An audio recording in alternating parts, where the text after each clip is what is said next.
Goa Organics వారి skin care, hair care, wellness products కోసం AP, తెలంగాణలో డిస్ట్రిబ్యూటర్లు కావాలను వివరాలకు స్క్రీన్ పైన ఉన్న నెంబర్కి కాల్ చేయండి. తెలుగు సీరియల్ నటి పవిత్ర జయరాం రోడ్డు ప్రమాదంలో మరణించడం తీవ్ర విషాదాన్ని నింపుతోంది. మే 12వ తేదీన ఆమె దుర్మరణం పాలయ్యారు.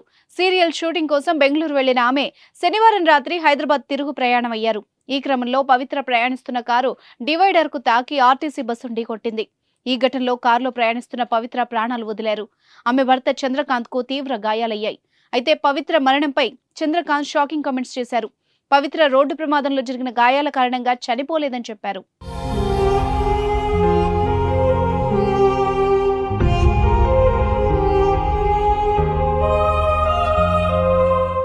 బెంగళూరులో భారీ వర్షాల కారణంగా 3 గంటల ఆలస్యంగా మధ్యాహ్నం 3 గంటలకు హైదరాబాద్ బయలుదేరామని పవిత్ర, తాను, ఆమె అక్క కూతురు కారులో వస్తున్నట్టు చంద్రకాంత్ చెప్పారు. అర్ధరాత్రి 12:30 ప్రాంతంలో ఓ ఆర్టీసీ బస్సు ఎడమ వైపు నుంచి ఓవర్టేక్ చేయగా డ్రైవర్ కుడివైపు స్టీరింగ్ తిప్పేశాడు. దీంతో కారు డివైడర్ ను తాకి ముందు భాగంలో విండ్ షీల్డ్ ముక్కలైపోయిందని చంద్రకాంత్ వివరించాడు.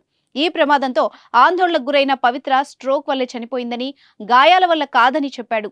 ఈ ప్రమాదంలో నాకు తప్ప ఎవరికీ గాయాలు కాలేదని తెలిపాడు. ఉదయం 4 గంటల సమయంలో నాకు స్పృహ రాగా ఆమె చనిపోయిందని తెలిసింది అని చంద్రకాంత్ ఆవేదన వ్యక్తం చేశాడు.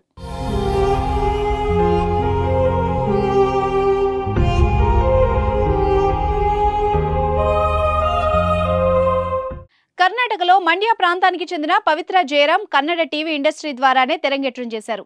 జోకలి అనే సీరియల్ తో ఆమె నటన ప్రారంభించారు. ఆ తర్వాత రోబో ఫ్యామిలీ, గాలిపట, రాధారామన్, విద్యా వినాయక సహా కన్నడలో 10కి పైగా సీరియళ్లు చేశారు. నిన్నే పెళ్లాడతా అన్న సీరియల్లో తెలుగులో అడుగు పెట్టారు పవిత్ర జయరాం. త్రినయని సీరియల్ తో ఆమె మంచి పేరు సంపాదించారు.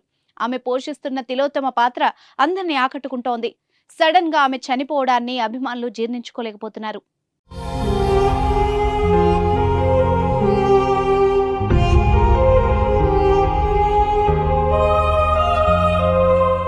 సుమన్ టీవీలో మీ పర్సనల్ అండ్ బిజినెస్ ప్రమోషన్స్ కోసం కింది నెంబర్కి కాంటాక్ట్ చేయండి.